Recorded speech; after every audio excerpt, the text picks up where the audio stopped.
Hi there, it's Nicole for Simon Says Stamp, and today I have a watercolored background card to share with you showcasing elements from the February 2017 Simon Says Stamp card kit, Coffee, Tea, and Cocoa.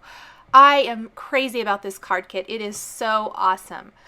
I am going to create a background for my card share today using some Bristol Smooth cardstock. I am going to stamp the coffee cups from the coffee and tea stamp set included in the kit, or available for individual purchase if you are not wanting the whole kit but you love this stamp set.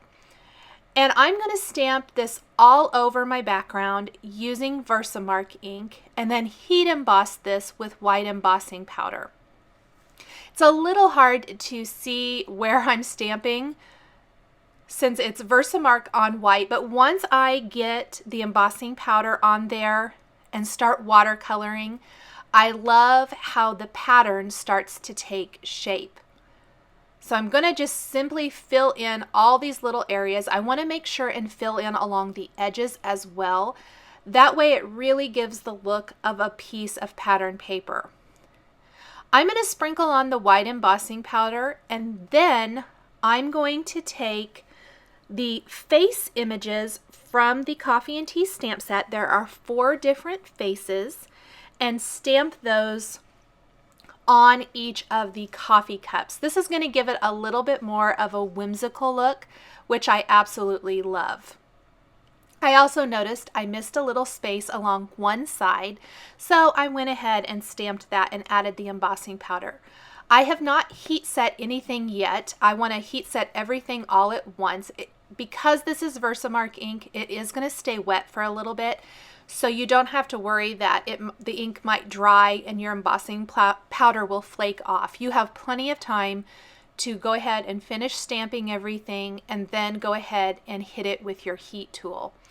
I am, however, stamping maybe 1 or 2 faces at a time, sprinkling on the embossing powder, and then moving on. It helps me see where I've already been.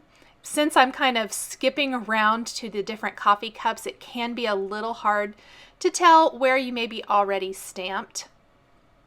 But again, I think these little faces add a fun, whimsical touch to the card. And I love that you can use them or not. It's completely up to you. Once I have all of the faces stamped, I'm going to heat set that and then start adding my color. I'm using the Zig Clean Color Real Brush markers, and I love using those with the Bristol Smooth cardstock. It's a true white background, but the markers blend beautifully on this Bristol Smooth cardstock. So I'm laying down a bit of color and then blending and watercoloring it out with a water brush pen. What I love about water brush pens is that you can put the water in the pen. You don't actually have to pick any water up or anything like that. The fine tip pen here works beautifully for working in areas like this, and I love watercoloring embossed images because the embossing kind of helps hold the ink within the embossed line. It's almost like cheating. For me, it works great because sometimes I lack a little bit of control with my watercolor, and I just love the look of white embossing with the softness of watercolor. I am only using, I think, 5 colors for this whole card background. I'm definitely going for a Valentine's or love type of theme here. So I've got 2 shades of pink and a red. And then the coffee is all going to be brown. If you wanted to make this more of a tea type card, you might want to do a little bit lighter brown color, or it could be coffee, or tea, either way. And then if you wouldn't have to use reds and pinks. You could do any kind of theme you wanted. I've been doing a lot of reds and pinks just because I love red and pink. I love Valentine's themed crafting. It's one of my favorites. And so that's what I've been doing a lot of, but you could do these in your favorite colors. I would suggest so that there isn't quite as much bleeding, and I wish I would have thought of this when I got started. Color all of, like I did here, the coffee first, let that dry or hit it with a heat tool, then move on maybe to the coffee cups, let that dry, hit it with the heat tool, then the coffee saucers there. You won't have maybe as much instance of the colors maybe bleeding. The embossed areas do help with that quite a bit. However, you can kind of have some areas that might bleed. I will have that when I go and add the background color. I really should have hit the whole design with a heat tool first and then done the background so that I didn't have that. But I had to dab it a little area dry with a paper towel and kind of cover it up or go back over it with my color because I did have it bleed just a tiny bit. You want to make sure and clean off your water brush pen when you change colors so you don't cross-contaminate maybe a darker color in a light one, especially maybe the red into the pink or the brown into the pink. You're going to see that. I love with the embossing that the faces and the design starts to take shape once you add the color. The white on white was really hard to see, but now that there's so much color on here, the pattern is really shining and showing through. I have just a couple more coffee cups here along the edge to finish. Lay down little bits of color, blend it out with my water brush pen. And then I'm going to go and add little touches of blue and blend that out into the background. That little touch of blue in the background is really going to help make the coffee cups pop against all that embossing. I'm going to let that air dry. You could also definitely hit it with a heat tool to speed that up.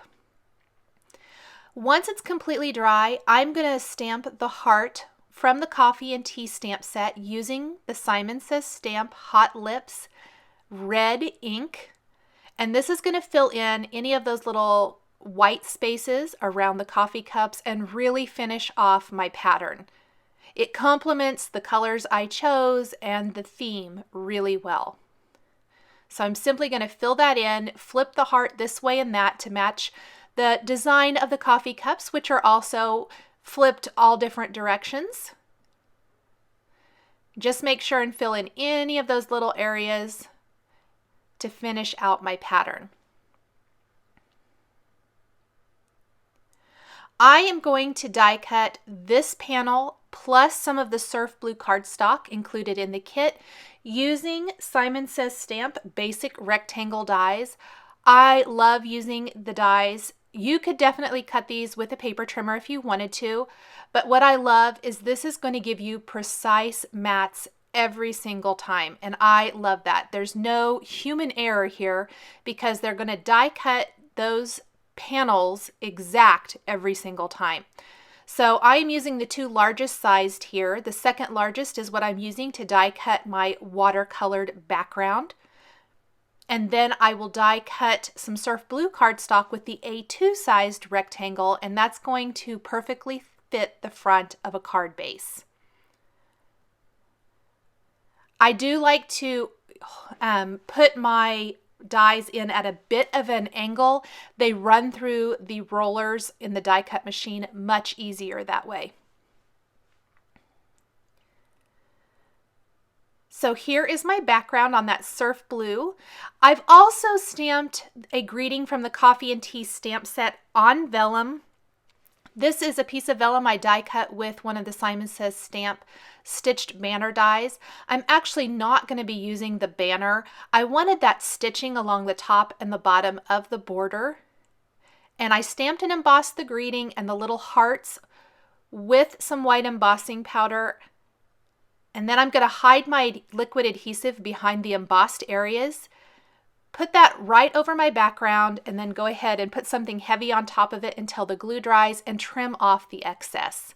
But that's going to keep that great stitching detail along the top and bottom edges of my vellum panel.